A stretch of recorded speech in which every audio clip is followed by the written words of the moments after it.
ప్రభునందు ప్రేమ దేవుని వాళ్ళారా, ఈరోజు బైబిల్ గ్రంథంలో నుండి కొన్ని విలువైన మాటలను మనము శ్రద్ధగా ఆలోచన చేద్దాము. దేవుడు మన కోసం రాయించిన ప్రతి మాట అది బాహ్య సంబంధమైనది కాదు, కానీ మన ఆత్మీయ జీవితాన్ని పరలోక రాజ్యానికి చేర్చే, మన ఆత్మను పరలోకానికి నడిపించడానికి ఏ మాటలైతే అవసరమో, ఇది తక్కువైంది అనకుండా ప్రతి దానిని ఏం చేశాడో తెలుసా, సంపూర్ణముగా సిద్ధపరిచే పెట్టాడు. ఆదాము గారిని దేవుడు భూమి మీదకు పంపించబోతున్నాడు. ఆదాము గారు ఈ లోకానికి రాకముందే ఆదాము గారికి ఏమేమి అవసరమో, ఆదాము తినడానికి కానీ, ఆదాము బ్రతకడానికి కానీ, ఆదాము తన సంపూర్ణమైన జీవితాన్ని ముగించడానికి కావలసిన ప్రతి దానిని దేవుడు ఏం చేశాడు, సిద్ధపరిచాడు. ముందు వాటిని సిద్ధపరిచి తర్వాత ఆదాము గారిని పంపించాడు. ఒక బాహ్యమైన శరీరం కోసమే దేవుడు ఇంత ఆలోచన చేసింటే, మరి నీ ఆత్మను పరలోక రాజ్యానికి చేరడం కోసము ఊరికనే నేను అలా లోకంలో గాలి వదిలేసి ఉంటాడా? లేదు తెలుసా, బైబిల్లో రాయబడిన ప్రతి మాట ఏంటనుకున్నారు, ఈ లోకమంతా ఆదాము శరీరము లేదంటే బాహ్యంగా తినడానికి ఈ లోకాన్ని సిద్ధపరిచాడు. మరి ఆత్మను పరలోకానికి చేర్చడం కోసం ఏం సిద్ధపరిచాడో తెలుసా, దేవుని వాక్యాన్ని సిద్ధపరిచారు. ఈ లోకమంతా శరీరం కోసం అయితే దేవుని వాక్యం మాత్రం నీ ఆత్మ కోసమే. ఈ వాక్యం ఒక్కటే మనం పరలోకానికి తీసుకుని వెళ్తుంది. కాబట్టి ప్రతి మాటను దేవుని మాటగా స్వీకరిస్తూ చక్కగా దేవుని మాటలు మనం జ్ఞాపకం చేసుకుందామండి. ఈ లోకంలో మనకి ఏదైనా కానీ ఒక రోగం వచ్చిందనుకోండి, శరీరంలో ఒక్కొక్క అవయవానికి ఒక్కొక్క విధమైన రోగాలు వస్తుంటాయి. వచ్చిన రోగాన్ని బట్టి మనం వెళ్ళే డాక్టర్లు ఏమైపోతుంటారంటే మారిపోతూ ఉంటారు. కంటికి ఏదైనా ఇబ్బంది వచ్చిందనుకోండి, ఏ డాక్టర్ దగ్గరికి వెళ్తాము మనము, ఈఎన్టీ డాక్టర్ కానీ లేదంటే కంటి డాక్టర్ దగ్గరికి వెళ్తాం. మరి గుండెలో ఏదో ఇబ్బందిగా ఉన్నదనుకోండి, మళ్ళీ కంటి డాక్టర్ దగ్గరికి వెళ్తామా? లేదు తెలుసా, గుండె డాక్టర్ దగ్గరికి వెళ్తాం. ఈ అవయవంలో ఏ లోపం ఉందో ఆ లోపాన్ని గమనించి, కంటిలో లోపం ఉంటే కంటి డాక్టర్ దగ్గరికి వెళ్దాం, గుండెలో ఇబ్బందిగా ఉంటే గుండె డాక్టర్ దగ్గరికి వెళ్దాం. ఈ లోకంలో జరుగుతున్న లోపాలను బట్టి, శరీరంలో జరుగుతున్న సిచ్యువేషన్ బట్టి ఒక్కొక్క వ్యక్తిని మనం కన్సల్ట్ అవుతూ వచ్చాం. మరి ఆత్మీయ జీవితంలో కూడా నీకు ఎన్నో సిచ్యువేషన్లు ఎదురవుతుంటాయి, ఎన్నో ఇబ్బందులు ఎదురవుతుంటాయి. ప్రతి దానికి నువ్వు అక్కడ ఇక్కడ చూడాల్సిన అవసరం లేదు, కానీ సరాసరి నువ్వు వెళ్ళాల్సిన ఒకే ఒక చోట ఏంటంటే దేవుని యొక్క వాక్యమే. ఈరోజు వాక్యం యొక్క విలువ ప్రజలమైన మనకే సక్రమంగా అర్థం కాలేదండి, నిజంగా చెప్తున్నా. ఈరోజు ప్రజలు ఎలా తయారైపోయారంటే, దేవుడు వాక్యం చెబుతున్న నా చేతుల్లో బైబిల్ పెట్టాడు, మీ చేతుల్లో కూడా అదే బైబిలే పెట్టాడా, వేరేదేమన్నా పెట్టాడా? తల్లి, నేను ఏ మాటలైతే చదువుతున్నానో మీ చేతుల్లో కూడా అదే బైబిల్ ఉంది. సేవకుడు ఏ మాటలైతే చెబుతున్నాడో మీ చేతుల్లో కూడా అదే వాక్యమే ఉంది. అదే వాక్యమే ఉన్నప్పటికీ మనం ఒక్కసారి ఆలోచన చేయండి, ఎందుకు సేవకుడు మాత్రమే వాక్యాన్ని చదువుతూ వాక్యాన్ని బోధిస్తున్నాడు కదా, మనం ఎందుకు అలా చదవలేకపోతున్నాము? సేవకుని దగ్గర ఉన్నది బైబిల్ అదే, నీ చేతుల్లో ఉన్న బైబిల్ అదే. సేవకునికి అర్థమైనట్టు నీకు ఎందుకు అర్థం కావట్లే? అంటే సేవకుడు ఎలా అయితే కాన్సన్ట్రేట్ చేసి వాక్యాన్ని ధ్యానిస్తున్నాడో మనం అలా ధ్యానించలేదు. మనం కూడా అలానే ధ్యానిస్తే సేవకునికి అర్థమైనట్టే మనకు కూడా వాక్యం అర్థమవుతుంది కదా, మనం కూడా చక్కగా అలానే అర్థం చేసుకుంటాం కదా. సేవకుడు ఎలా వాక్యాన్ని చదువుతున్నాడో, ఎలా ధ్యానిస్తున్నాడో, విశ్వాసులమైన మనం కూడా మన ఇంట్లో కూడా ఉన్న బైబిల్ని అలానే చదవాలి, ధ్యానించాలి. అప్పుడే మనకు వాక్యం చాలా అంటే చాలా చక్కగా బోధపడుతుంటుంది. అంతే బాగా వాక్యాన్ని వినాలి. ఒక మాట చెప్పమంటారండి, విశ్వాసులం అనగానే ఎప్పటికీ వినడానికి మాత్రమే పరిమితం అయిపోకూడదు. వినడానికి మాత్రమే నేను పరిమితం చేయాలనుకుంటే నీ చేతుల్లో అసలు బైబిల్ పెట్టేవాడే కాదు దేవుడు. నీ చేతుల్లో బైబిల్ పెట్టాడంటే కేవలం నువ్వు వినడానికి మాత్రమే కాదు, మిగిలిన సమయంలో చర్చిలోకి వచ్చావా, లక్షణంగా వాక్యం విను. మిగిలిన సమయంలో ఏం చేయాలి? ఆ వాక్యాన్ని ధ్యానించాలి. మరి వినేటప్పుడు కూడా నువ్వు ఎలా వినాలో తెలుసా? బైబిల్లో ఇద్దరు అక్కా చెల్లెలు మనకు కనపడుతుంటారు చాలాసార్లు, మనకు తెలిసిన సందర్భం. మార్త గారు అలాగే మరియమ్మ గారు. మార్తమ్మ గారు తన స్వకార్యాలలో అంటే ప్రభువును కడుపు నింపే పనుల్లో నిమగ్నం అయిపోయింది. మరియమ్మ గారు ఏం చేస్తున్నారట? యేసుక్రీస్తు వారి పాదాల దగ్గర కూర్చొని వాక్యం వింటుంది. ఎందుకు యేసుక్రీస్తు వారి పాదాల దగ్గరే కూర్చొని వాక్యం వింటుంది? ఇదేమన్నా రూల్ ఏమైనా పెట్టాడా? వాక్యం వినే వాళ్ళందరూ యేసుక్రీస్తు వారి కాళ్ళ దగ్గరే కూర్చొని వాక్యాలేనని ఏమ్మా అలాంటి రూల్ ఏమైనా పెట్టాడా ప్రభు? అలాంటి రూల్ ఏం లేదు. ఏ ఒక్కరిని అలా కూర్చొని వినమని కూడా చెప్పట్లే. మరి ఎందుకు ఆ తల్లి యేసుక్రీస్తు వారి కాళ్ళ దగ్గర కూర్చొని వాక్యం వింటుంది? యేసుక్రీస్తు వారు చెప్పిన మాటలు వెనక కూర్చుంటే వినపడవనే? యేసుక్రీస్తు వాక్ చాతుర్యము గాంభీర్యం ఎలాంటిదో తెలుసా? 5 రొట్టెలు 2 చేపలు ఎంతమందికి పంచాడట తల్లి? పురుషులు అంటే స్త్రీలు పిల్లలు కాకుండా ఎంతమందిట? సుమారుగా 5,000 మంది. 5,000 మందికి ఎన్ని రోజుల నుంచి వాక్యం ప్రకటించాడు అక్కడ? సుమారుగా 2 రోజుల 3 రోజుల 3 రోజులు అనుకో, లేదంటే 2 రోజులే అనుకోండి. 5,000 మందికి 3 రోజులు లేదంటే 2 రోజులు వాక్యం చెప్పాలంటే ఆయనకి ఎంత గట్టిగా చెప్పాలి? ఉదాహరణకు ఒక మీటింగ్ పెట్టామనుకో అమ్మా, ఈ గ్రౌండ్లో ఒక 1000 మంది వచ్చి కూర్చున్నారు అనుకోండి. 1000 మందికి మైక్ లేకుండా గట్టిగా అరిచి నేను చెప్పగలనా తల్లి?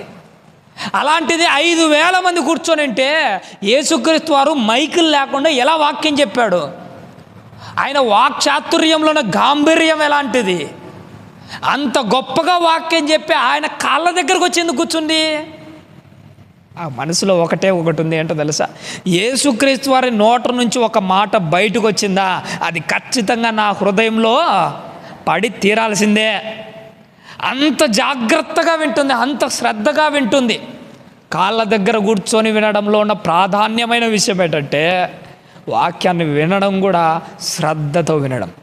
ఈరోజు కూడా మన దగ్గరికి అలాంటి విలువైన మాటలే వచ్చాయి. ప్రతి మాట చాలా శ్రద్ధగా వింటూ వాక్యంలో మనం ముందుకు వెళ్దామమ్మా. కీర్తనల గ్రంథంలో ఒక చక్కని మాట 50వ అధ్యాయంలో నీ కోసం నా కోసం దేవుడు రాయించాడు. ఒకసారి చూద్దాము తల్లి. కీర్తనల గ్రంథము 50వ అధ్యాయము 16వ వచనం నుంచి కొన్ని మాటలు మనము చదువుకుందాము తల్లి. కీర్తనల గ్రంథము 50వ అధ్యాయము 16వ వచనం తల్లి. భక్తిహీనులతో దేవుడు ఇట్లు సెలవిచ్చుచున్నాడు, నా కట్టడలను వివరించుటకు నీకేమి పని? నా నిబంధన నీ నోట వచించదవేమి? దేవుడు మనల్ని నిలదీసి మాట్లాడుతున్నాడు. ఏమని మాట్లాడుతున్నాడు? భక్తిహీనులతో ఇలాగు సెలవిచ్చుచున్నాడు. ఆల్రెడీ మనం భక్తిహీనులమట. మన భక్తిహీనులైన మనతో ఏమంటున్నాడు? నా మాటలు నీ నోట వచించదవేమి? ఆల్రెడీ నీ నోరు బాగలేదు, ఆల్రెడీ నీ చూపులు బాగలేవు, ఆల్రెడీ నీ ప్రవర్తన బాగలేదు, ఆల్రెడీ నీ క్యారెక్టరే బాగలేదు. ఒకవైపు అదే నోటితో లోక సంబంధమైన మాటలు మాట్లాడతావు, అదే నోటితో నా వాక్యాన్ని కూడా మాట్లాడుతున్నావేంటి? అదే నోటితోనే బూతులు మాట్లాడుతున్నావు, అదే నోటితోనే పాటలు పాడుతున్నారేంటి? బైబిల్ గ్రంథంలో ఒక మాట రాయబడి ఉంటుంది, ఒకే వరలో 2 కత్తులు ఎప్పటికీ ఏమడవు, ఉండనే ఉండవు. ఇది నీకు అర్థమైతే ఒకే నోటిలో నుంచే 2 రకాలైన మాటలేంటి? సర్పము నోట 2 నాలుకలు ఉన్నట్టు మన జీవిత కాలంలో ఎలా ఉంటుందో తెలుసా? నాలుక ఒకటే, మాటలు 2. ఒకే నాలుకతోనే దేవుణ్ణి స్తుతిస్తామట, అదే నాలుకతోనే ఆడరాని మాటలన్నీ మాట్లాడుతుంటాము, చెడ్డ మాటలన్నీ పలుకుతూనే ఉంటాం. బైబిల్లో దేవుడు మనతో చెబుతున్న మాట ఏంటంటే, ఒక ఊట ఉన్నదనుకోండి, ఆ ఊటలో నుంచి వస్తే మంచి నీళ్ళైనా వస్తాయట, లేకపోతే ఉప్పు నీళ్ళైనా వస్తాయి. మా ఊరిలో ఇప్పటికీ ఎప్పుడు చూసినా బోర్ వేసామనుకోండి, ఎప్పుడు ఉప్పు వాటర్ వస్తాయి. సుమారుగా నాకు తెలిసి 20 ఏళ్ళ కిందట మా ఊర్లో ఒక పెద్ద బోర్ వేశారు. ఆ బోర్లో నుంచి ఉప్పు వాటర్ వచ్చాయి. ఒక 10 ఏళ్ళ తర్వాత చెక్ చేసినా కానీ ఉప్పు వాటరే ఉన్నాయి. 20 ఏళ్ళ తర్వాత చెక్ చేసినా కానీ ఉప్పు వాటరే వస్తున్నా కానీ మంచి వాటరు రాలే. ఎప్పుడు బోర్ వేసినా కానీ అక్కడ ఉప్పు వాటరే వస్తున్నాయి. అదే ఈ చాపాడు దగ్గరికి వెళ్ళి ఆ నది పక్కలో బోర్ వేసి చూడండి ఎలా వస్తున్నాయి తెలుసా? ఎప్పటికీ మంచి వాటరే వస్తున్నాయి. ఒక చోట బోర్ వస్తే ఉప్పు వాటర్ వస్తాయి, లేకపోతే మంచి వాటర్ వస్తాయి. ఒకసారి ఉప్పు వాటర్ వచ్చి రేపు మంగళవారం కదా మంచి వాటర్ రావడం జరుగుతుందా? లేదు కదా. దేవుడు కూడా నీతో ఈరోజు ఏమంటున్నాడంటే, ఒక బోరులో నుంచి వస్తే ఉప్పు వస్తున్నాయి, లేకపోతే మంచి వాటరు వస్తున్నాయి. మనలో ఏంటో చూసారా? ఒకరోజు మంచి మాటలు వస్తుంటాయి, మరొక చర్చి దాటగానే మంచి మాటలు మారిపోతున్నాయి, ప్రవర్తనలు మారిపోతున్నాయి, క్యారెక్టర్లే మారిపోతున్నాయి. ఎప్పుడైనా ఊసరవెల్లి గురించి ఆలోచన చేశారా? ఎండల కాలం కదా, ఎప్పుడైనా ఒక ఊసరవెల్లిని బాగా గమనించి చూడండి. ఎండ బీభత్సంగా ఉన్నప్పుడు దాని కలర్ ఎట్టుంటుందో తెలుసా? చాలా డార్క్గా ఉంటుంది. ఎప్పుడైతే అది చీకటి పడడం మొదలుపెట్టిందనుకో, దాని కలర్ ఏమైపోతుంటుంది? మారిపోతుంటుంది. దాన్ని చూసినప్పుడు నాకు ఆశ్చర్యం. అదైనా కానీ ఎండను బట్టి కలరు మారుస్తుంది. మన వాళ్ళు ఎలాంటి వాళ్ళో తెలుసా? సిచ్యువేషన్ని బట్టి కాదు, మనిషిని బట్టి మారుస్తూ ఉంటాడు. తన వాళ్ళతో ఒక విధంగా ఉంటాడు, పక్కన వాళ్ళతో ఒక విధంగా ఉంటాడు. అందరు ఉన్నప్పుడు ఒక విధంగా ఉంటాడు, ఎవరు లేనప్పుడు ఒక విధమైన ప్రవర్తన. ఊసర వెళ్ళైనా ఎండను బట్టి పరిస్థితులు బట్టి మారుస్తుందేమో, మన వాళ్ళు అంతకంటే దారుణంగా తయారైపోతున్నాడు. చూసారా? అందుకే దేవుడు ఈరోజు నీతో నాతో మాట్లాడుతున్నాడు. నా మాటలు నీ నోట వచించేదేవేమి. ఇంకా ఏమంటున్నాడు తల్లి? దిద్దుబాటు నీకు అసహ్యం కదగా, నీవు నా మాటలను వెనకకు త్రోసివేసి ఉన్నావు. నీవు దొంగను చూచినప్పుడు ఆడితో ఏం చేస్తావట? ఏకీభవించదవు. వ్యభిచారితో నీవు సాంగత్యము చేసేదవు. నీ కళ్ళ ముందర ఒక దొంగ కనిపించాడు అనుకో, నువ్వేమంటున్నావట? రే నీవు దొంగరా, నీకు నాకు ఏ సంబంధము లేదనట్లేదట. దొంగను చూసినప్పుడు ఏమనుకుంటున్నావట? రే నువ్వు దొంగతనం చేసి ఇంత సంపాదించావు కదా అని వాడితో ఏకీభవించి వాడు చేసిన దొంగతనంలో నీకు వంతు కూడా కావలసిన పాలు అడుగుతున్నారు. లేరనుకున్నారా ఇలాంటి వాళ్ళు? దొంగ దొరికితే ఈ మధ్య గవర్నమెంట్ జీవితకాలంలో నేను కొన్ని గమనించానండి. అలా పేర్లు చెప్పను, పరిస్థితులు చెప్పను, కానీ ఈ మధ్యకాలంలో ఒక ఉన్నతమైన అధికారి కనిపించాడు నా ఈ ప్రయాణంలో. ఒక ఉన్నతమైన అధికారి తన కింద ఉన్న చిన్న అధికారి ఏం చేశాడంటే, ఇది కథ కదమ్మా నిజంగానే, వాళ్ళ పేర్లు చెప్పట్లే, వాళ్ళ అధికారాలు చెప్పట్లే. ఒక ఉన్నతమైన అధికారి తన కింద ఉన్న ఒక చిన్న అధికారి ఏం చేశాడంటే, కొన్ని మోసాలు చేసి కాసింత లంచం సంపాదించుకున్నాడు. సుమారుగా కాసింత అంటే తక్కువ అనుకోగాడు, సుమారుగా 1,00,000 వరకు సంపాదించాడు. ఈ విషయం పైనున్న అధికారికి తెలిసింది. పైనున్న అధికారి నేనేమనుకున్నా, ఓయమ్మో పైనున్న అధికారికి తెలిసింది కదా, ఈయన ఉద్యోగం ఊడిపోతుంది, ఏమైపోతుంది నేను అనుకొని నేను భయపడతా, బయట ఉండి నేను చూస్తున్నాను. పరిస్థితి ఏంటో తెలుసా? ఆడు సంపాదించిన 1,00,000 రూపాయల బేరాలు మాట్లాడుకున్నాను. నీకెంత నాకెంత. నేను చూసి షాక్ అయిపోయాను. ఏట్రా, ఒక దొంగను చూసి ఏం చేయాలి? రే నువ్వు చేస్తున్న దొంగరా పనిరా, ఇలాంటివి చేయకూడదనలే. దొంగతనం చేసి మోసం చేసి లంచాలు తీసుకుని వాడు సంపాదించుకుంటే, లంచం తీసుకుని బయటపడితే ఈడేం చేస్తున్నాడు? ఆ లంచంలో భాగాల కోసం పోరాడుతున్నారు. లేరనుకున్నావా? చాలా గవర్నమెంట్ ఆఫీసులో ఇదే జరుగుతుంది.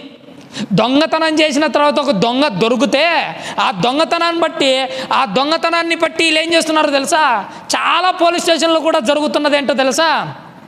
ఒక దొంగ దొరికాడనుకో, దొరికిన వాడి సొమ్మంతా తెచ్చి పెడుతున్నారా?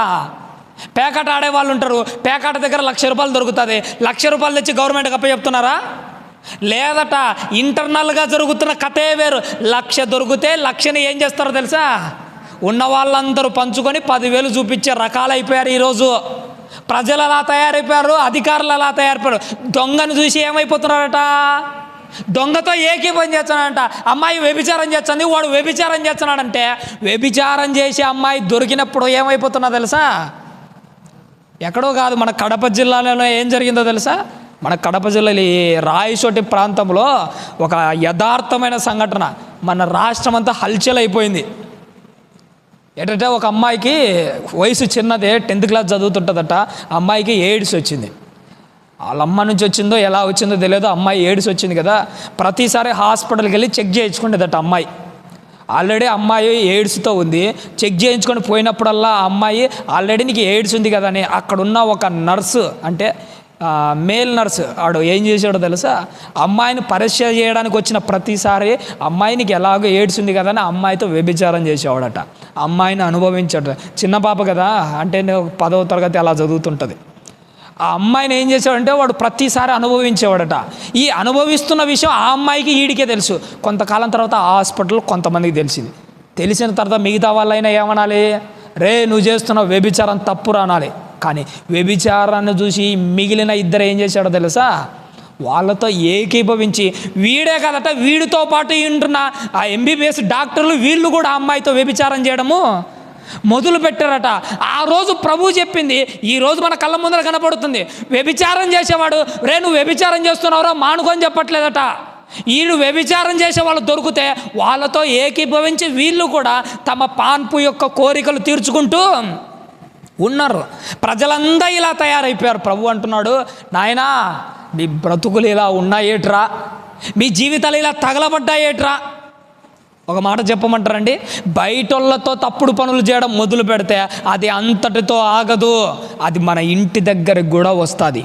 ఇదే నిజం మన దేవుని వారు. దొంగతనాలు బయట చేయడం అలవాటైంది అనుకోండి, ఏదో ఒక టైంలో బయట చేయడానికి అవకాశం లేకపోతే దొంగతనం యొక్క మనస్తత్వం ఎవరింటి మీదకి మల్లుతుందో తెలుసా, మన ఇంటి మీదికే, మన వాళ్ళ మీదికే మల్లుతుంది. 2 రోజుల కిందట వచ్చిన న్యూస్ ఏంటో తెలుసా, ఒకడు బాగా సంపాదిస్తున్నాడని ఒక కుటుంబం ఆడి యొక్క ధనరాశులను చూసి అమ్మాయికి ఇచ్చి పెళ్లి చేశారు. ఆ పాపనిచ్చి పెళ్లి చేశారు. చక్కగా బాగుంది. ఏం చేస్తున్నావు, ఎలా చేస్తున్నావు అని అడిగిన వాళ్ళే కాదు, మొత్తానికైతే బాగా సంపాదిస్తున్నాడు వాడు.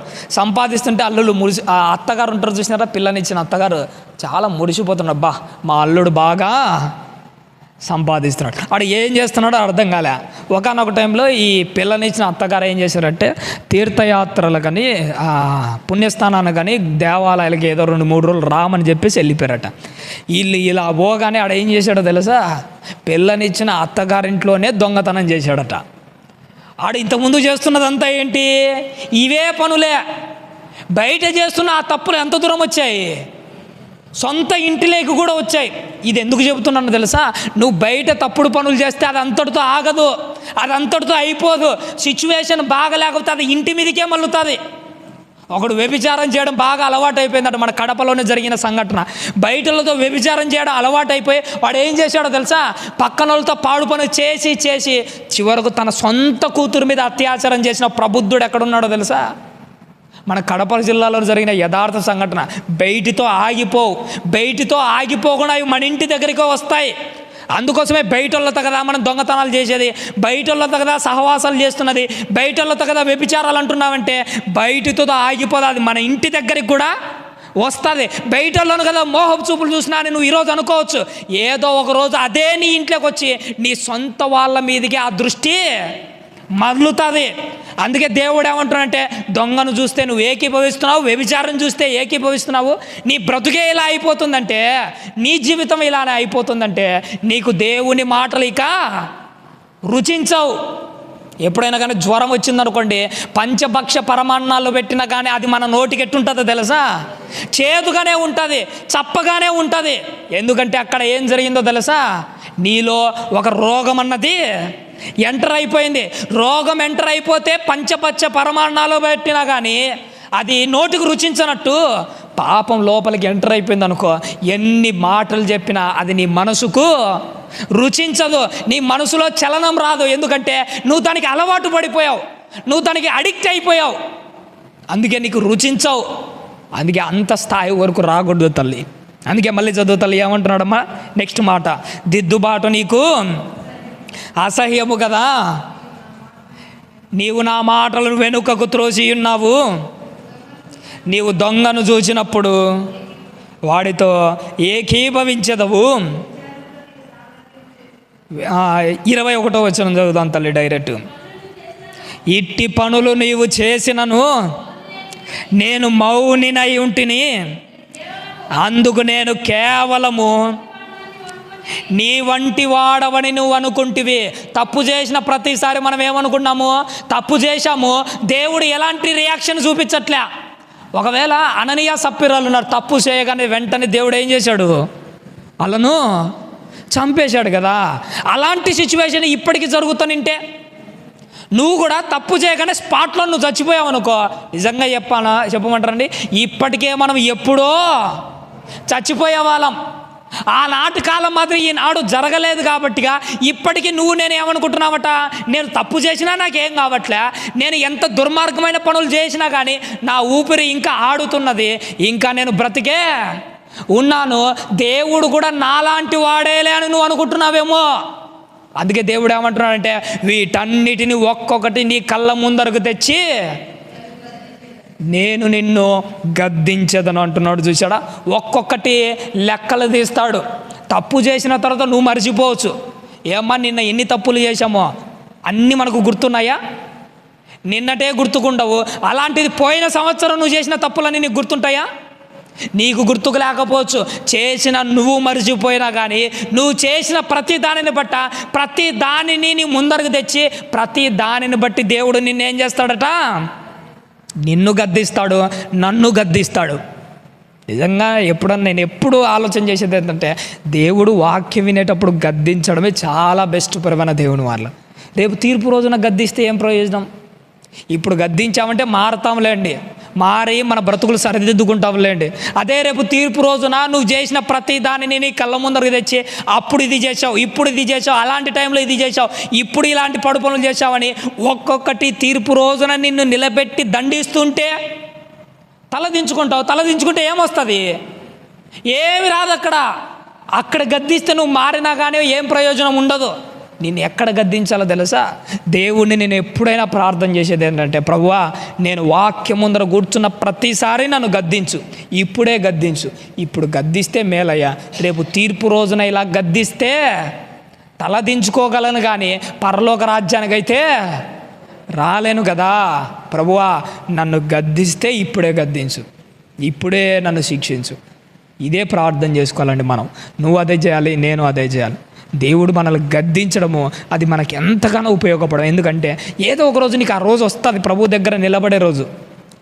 దానియేలు గ్రంథంలో ఒక మాట రాయబడిందమ్మా, చూడండి చాలా బాగుంటుంది. మొదటి అధ్యాయము, దానియేలు గ్రంథము మొదటి అధ్యాయము 5వ వచనాన్ని ఒక్కసారి జ్ఞాపకం చేసుకుందాము తల్లి. దానియేలు గ్రంథం మొదటి అధ్యాయం 5వ వచనం తల్లి. మరియు రాజు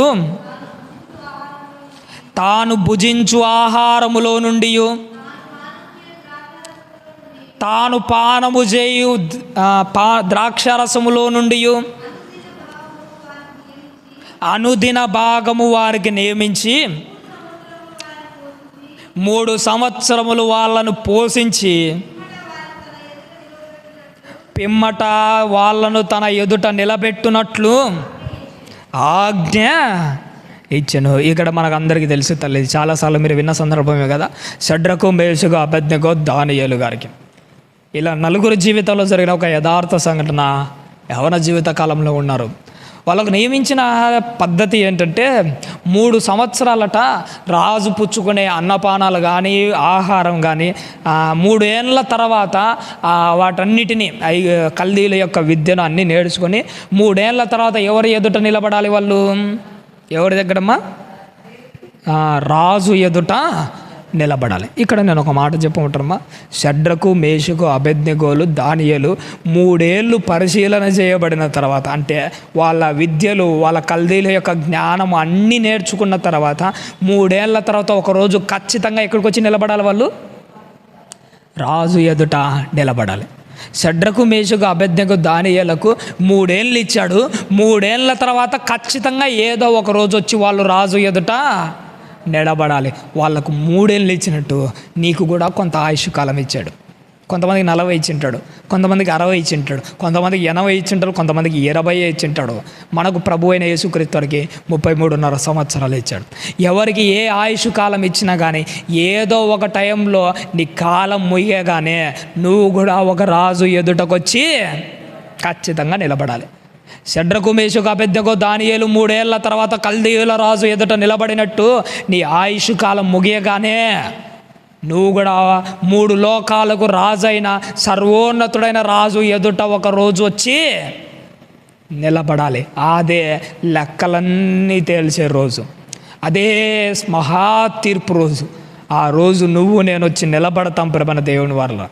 ఈ 3 ఏళ్లలో రాజు నియమించిన అన్నపానాలు ద్రాక్షరసం తాగండ్రా నాయనంటే వాళ్ళు దానియేలు గారు భక్తులు వేసుకున్న మనం ఏంటో తెలుసా, వీటితో మేము మమ్మల్ని అపవిత్ర పరుచుకోలేము, మాకు అలాంటి వద్దు. రాజు వాళ్ళకు 3 ఏళ్ళు ఇస్తే ఆ 3 ఏళ్లలో ఎలా ఉన్నారు, తమను తాము అపవిత్రపరుచుకోకూడదని ఆలోచన చేస్తున్నారు. నువ్వు కూడా ఏదో ఒకరోజు నీ రాజు ఎదుట నిలబడక ముందు, ప్రభు అయిన యేసుక్రీస్తు వారి ముందర నిలబడక ముందు నీకు కూడా కొంత ఆయుష్కాలం ఇచ్చాడు. ఈ ఆయుష్కాలంలో షడ్రకు మేషకు అబేద్నెగో దానియేలు ఎలా అయితే తమను తాము అపవిత్రపరుచుకోకుండా ఉన్నారో, నువ్వు కూడా చేయాల్సిందేంటో తెలుసా, ఇదే చేయాలి. ఇలా నిన్ను నువ్వు అపవిత్రపరుచుకోకుండా వచ్చి ఎక్కడ నిలబడాలి, రాజు ఎదుట నిలబడాలి. ఎలా నిలబడాలి అని అంటే, నమ్మకమైన వ్యక్తిగా నువ్వు నేను వచ్చి నిలబడాలి. నువ్వు నేను నిలబడితే అప్పుడే మన జీవితాలు బాగుపడతాయి. ఎంత అంటే చాలా జాగ్రత్తగా మనల్ని మనం కాపాడుకుంటూ ఉండాలి. నిలబడే రోజు కోసం మనం ఎదురు చూడాలి. కానీ నీ మీద నా మీద ప్రభు ఒక విలువైన, నిజంగా చెప్పాలంటే ఒక నిందను మోపుతున్నాడమ్మా. యెషయా గ్రంథం ఒక్క మాట చూడండి తల్లి, ముగించుకుందాం. 1వ అధ్యాయము 21వ వచనాన్ని చూద్దాము తల్లి. చివరిగా యెషయా గ్రంథము 1వ అధ్యాయము 21వ వచనం తల్లి.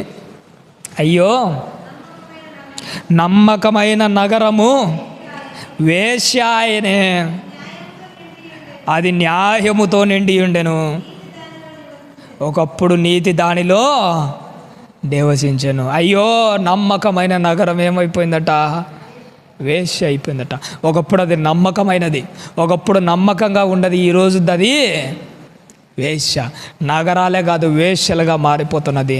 ప్రజలమైన విశ్వాసులమైన మనల్లో కూడా దేవుడు చూస్తున్నది ఏంటో తెలుసా, అదే జీవితమే.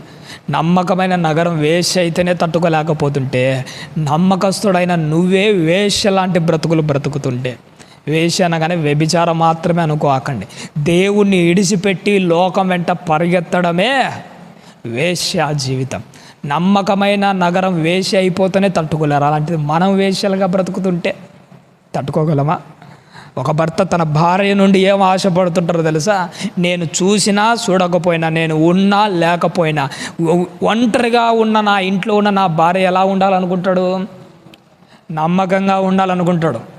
ఒక భర్త బయటికి పనికి వెళ్ళిపోయినా కానీ ఇంట్లో ఉన్న తన భార్య నా గురించి ఆలోచన చేస్తూ, నన్ను నమ్ముకొని ఉన్న నా భార్య నమ్మకంగా ఉండాలి ఇంట్లో అనుకుంటాడు.